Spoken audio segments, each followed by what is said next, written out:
নিয়ম মেনেই 2 তারিখের ভোট বাতিল করে বিজ্ঞপ্তি জারি করেছে রাজ্য সরকার। এবার নয়া নির্ঘণ্ট মেনে 11 জুলাই থেকে পঞ্চায়েত ভোটের জন্য নতুন বিজ্ঞপ্তি জারি করল রাজ্য সরকার। বিকেল 6:30 নাগাদ কমিশনের দপ্তরে পৌঁছে রাজ্যের বিজ্ঞপ্তি। কমিশন কর্তারা জানিয়েছেন, বুধবার সকালে দিল্লি থেকে কলকাতায় পৌঁছবেন কমিশনার মীরা পাণ্ডে। তিনি পৌঁছানোর পরেই নিয়ম মেনে বিজ্ঞপ্তি জারি করবে কমিশন। তারপর জেলায় জেলায় বিজ্ঞপ্তি জারি করবেন জেলা শাসকরা। শেষ পর্যন্ত চূড়ান্ত রায় অনুযায়ী রমজানের মধ্যেই হচ্ছে পঞ্চায়েত ভোট। সেই সঙ্গে রয়েছে বর্ষার রক্তচক্ষু।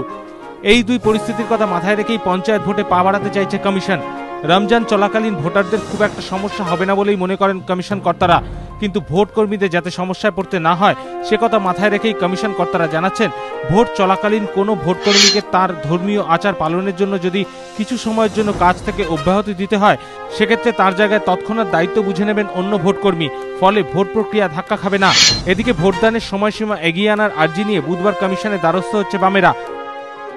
টাইমটা 6টা থেকে 4টে করে দিলে তাহলে এই যে ইফতারের জন্য যে অসুবিধা হবে যে অংশ, তারা রিলিফ পাবে আর ভোটটাও ঠিক মতো হবে।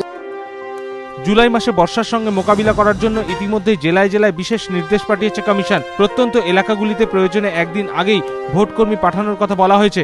সেই সঙ্গে উঁচু জায়গা বেছে নিয়ে বুথ করার কথা বলা হয়েছে। বর্ষা এবং রমজান মাথায় রেখেই এখন ভোটের ভাবনা কমিশনের। বর্ষার দুর্যোগ মোকাবিলার পাশাপাশি রমজানে কোনো ভোট কর্মীর যাতে কোনো সমস্যা না হয় সেদিকেও নজর থাকছে কমিশনের। কমিশন মনে করছে আগামী দিন 5-এর মধ্যে প্রথম পর্যায়ে ভোটের জন্য কেন্দ্রীয় বাহিনী পৌঁছবে রাজ্যে।